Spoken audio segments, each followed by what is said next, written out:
you, Chairman, for introducing me, and good afternoon, ladies and gentlemen. I am SuCT13.2 from SuCT International Institute of Technology from Thailand. Today, I'm going to give you a presentation about the foraging algorithms for a limited number of scenarios.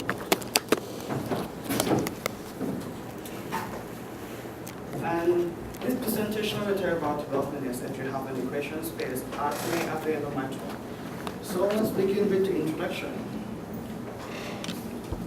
So foraging behavior plan is very interesting because ants can find the shortest possible way between the food and the nest, and use the pheromone for their communication. And this behavior can be applied with the robot, such as helping robot and mining robot.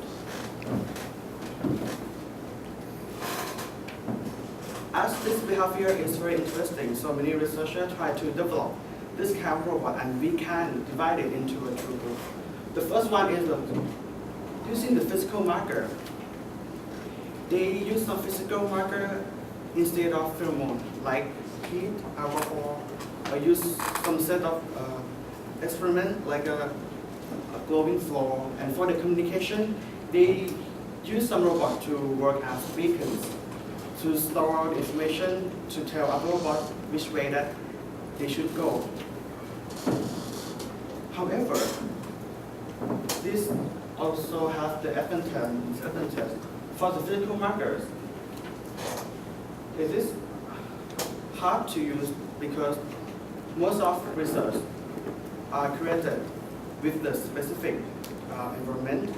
But for the communication, it can be used in the unknown environment, but it requires a large number of robots to perform, and some robots are ordered to work as beacons.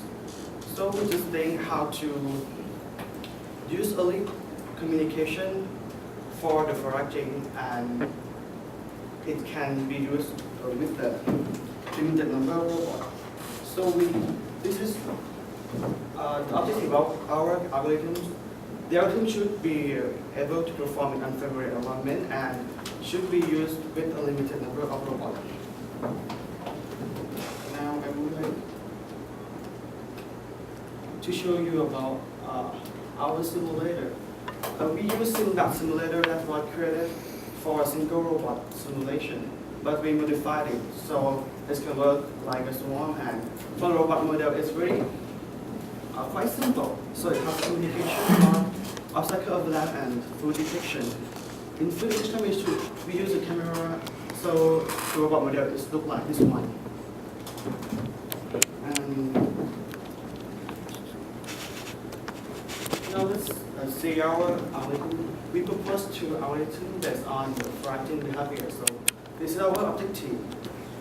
At first, we think about how to use the map, because if the robot knows the map, it is no need to use the beacons to tell other robot.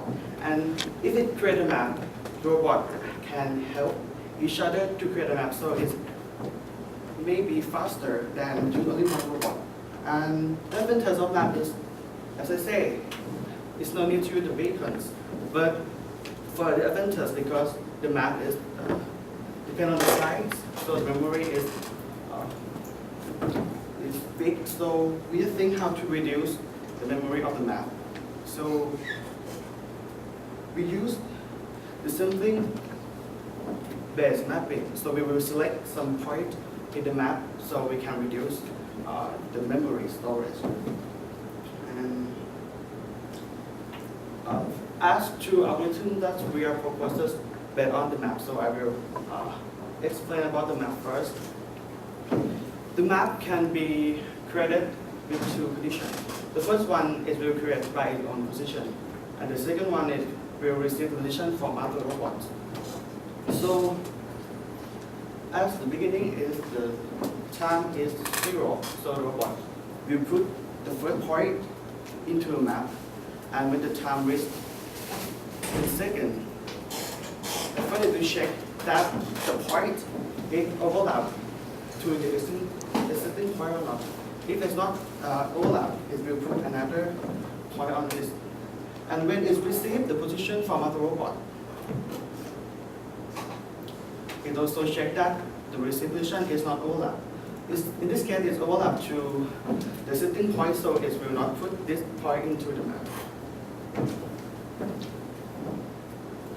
And please note that our algorithms robot will do this every 10 seconds.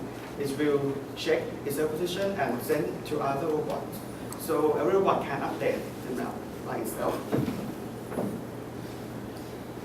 And for the first algorithms, we just think how to imitate the pheromone from N. So in the first step, the robot will search for the food and it will do obstacle avoidance.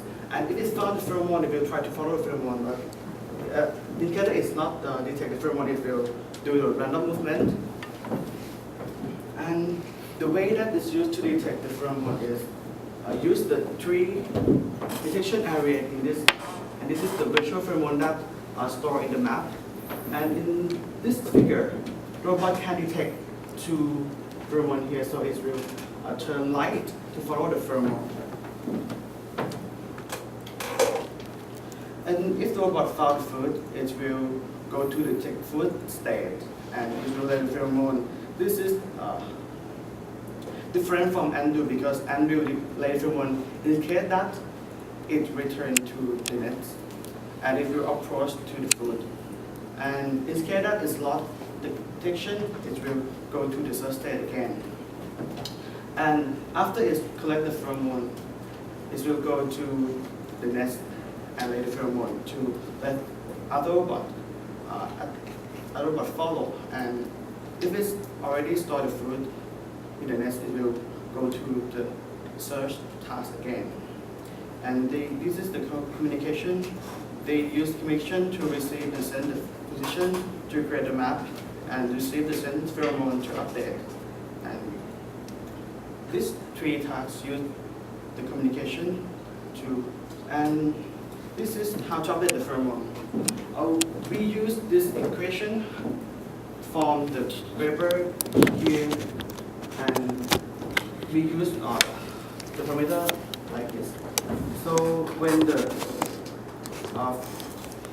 robot lays the pheromone, new pheromone equal to the old pheromone plus 1, and when it's decrease the pheromone, the new pheromone equal to the old pheromone times 0.975.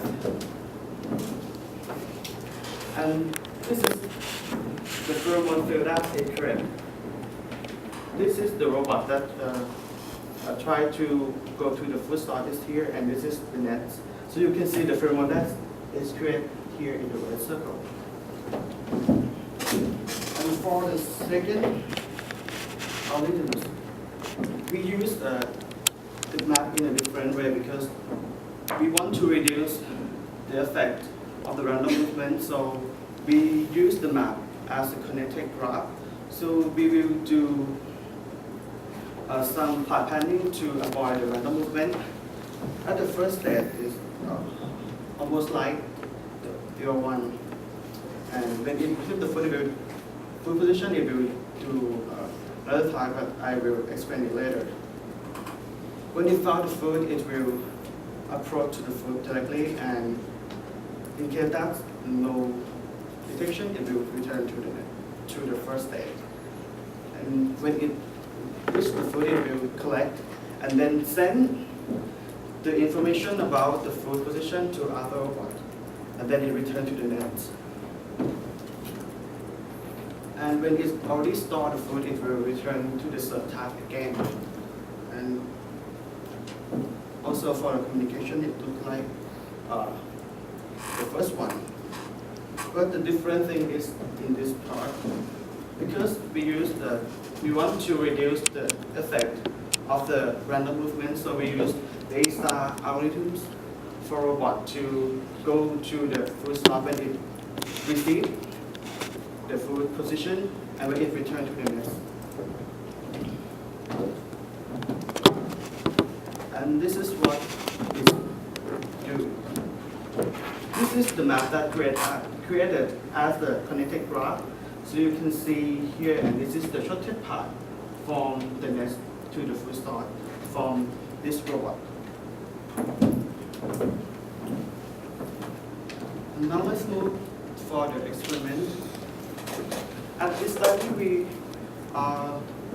mainly test it only in the simulation. So we test, the first experiment we test is with the 3 environments, with the no obstacle, single obstacle, and 2 obstacle.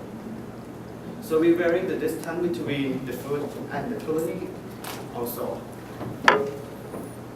This is from the first experiment. We want to compare our algorithm with the algorithm. Algorithm is made out of what we work separately. It won't communicate with each other.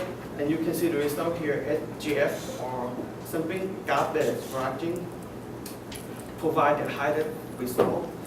The graph shows the number of collected food, and for this axis it shows the distance between the food and the nets, and for this is the number of robots. And for our experiment, we found that the VPF has some saturation state at the 7 robot. You can see here. When we perform with a robot, the result is dropped. It's because of the confusion of the firmware and the collision of the robot itself with other robots. And for the 1 obstacle, the result is almost the same one. HGF provide the best result, and for the algorithm, it gets the lower result. And also for the 2 obstacles, you can see that HGF also get the